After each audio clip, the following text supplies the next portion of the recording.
Bonjour, nous sommes aujourd'hui le lundi 8 Shvat, deuxième montée de la paracha de Béchalach.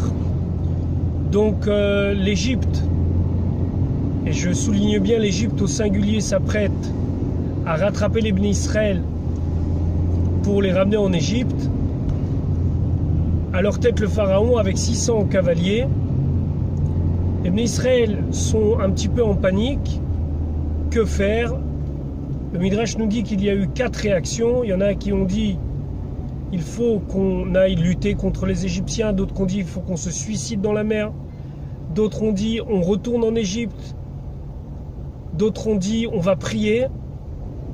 Et Moshe Rabbeinu à ces 4 catégories répond Hachem ilachem lachem ve'atem tacharishun.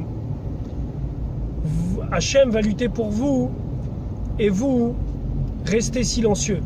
Ce qu'il fallait ici, c'est agir et avancer vers la mer, et la mer allait s'ouvrir.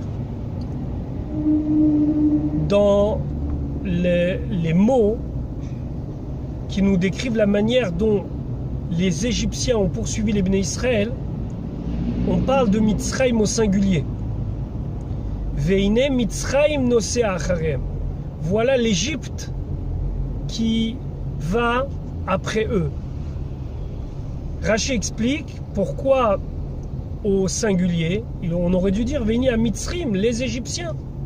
Pourquoi au singulier? Rashi nous dit Belev echad keish echad. Ils ont tous avancé d'un seul cœur comme un seul homme. Automatiquement, ceci nous rappelle un autre Rashi dans la Torah que nous allons lire Bezrat Hashem la semaine prochaine. La semaine prochaine, nous allons parler du don de la Torah. Et avant le don de la Torah, c'est marqué Vaïchan Sham Israël Negedar. Il a campé le peuple juif devant la montagne du Sinaï. Et là-bas, c'est marqué Israël au singulier, pas Béné Israël. Ça aurait dû être marqué Vaïchanou Béné Israël. Ils ont campé les Béné Israël. Et là, c'est marqué Vaïchan Israël. Il a campé au singulier. Et là, Rashi nous dit que Ish Echad Belev Echad, comme un seul homme d'un seul cœur. Donc je répète, pour l'Égypte, on disait Belev Echad Keish Echad, d'un seul cœur comme un seul homme. Et pour le don de la Torah, c'est marqué Keish Echad Belev Echad, comme un seul homme d'un seul cœur. C'est quoi la différence entre un seul cœur et un seul homme? Ish Echad, ça veut dire que malgré les individualités qui pouvaient se trouver au sein du peuple juif, ils étaient tous unis comme un seul homme. C'est comme s'il n'y avait plus des particuliers, mais il y avait une seule et unique chose, le juif. Le juif en plusieurs parties, mais le peuple juif devient Ish Echad. Et c'est quoi Belev Echad? Lev, c'est le cœur, c'est l'intention. Qu'est-ce qui les rendait unis? Lev Echad. C'est qu'ils ont tous, après cette union, décidé ensemble d'accepter le joug de la Torah.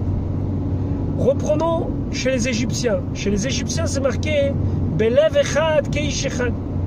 Ils avaient un objectif, un cœur qui les a amenés à s'unir. C'était quoi cet objectif?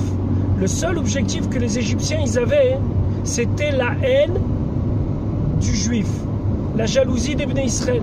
C'était pour eux un objectif, c'était pour eux une passion, c'était pour eux, je ne sais pas quel terme employer, c'était leur cœur. Chacun pour des motifs différents. Un, il regrettait la main-d'œuvre. L'autre, il voulait récupérer ce qu'on lui a pris au moment où ils sont sortis d'Égypte. Un autre, vraiment, il détestait les Bnei Israël. Donc, ils n'avaient pas un destin commun. Ils avaient un but commun, une passion commune, celle de détruire le peuple juif par haine, même si chacun avait des intérêts différents. Donc, ils étaient Belev Echad. Et le fait qu'ils étaient Belev Echad, alors Keish Echad, ils se sont unis comme un seul homme et ils ont décidé de mettre leurs forces ensemble pour lutter contre le peuple juif. Et vous vous apercevrez que dans l'histoire, souvent, lorsque l'union se fait par des centres d'intérêt qui sont comme ici l'Égypte, la haine de l'autre, alors cette union disparaît. Preuve en est, c'est que des fois, on l'a vu ça pendant la Deuxième Guerre mondiale, 2 grands ennemis se sont alliés et pourtant, ils n'avaient pas du tout la même optique politique, mais le Lev Echad, cette haine de l'autre qui les unit. qui les unit. Alors que chez nous, c'est le contraire. D'abord, il y a l'union. D'abord, il y a le Keish Echad. Et une fois qu'il y a le Keish Echad, qu'on est comme un seul homme, alors on se trouve un destin ensemble, un destin commun. Et là, c'était celui de recevoir la Torah. Je vous souhaite une bonne journée. J'espère, Bezrat Hashem, à demain. Keish Echad, Belev Echad, comme un seul homme et d'un seul cœur.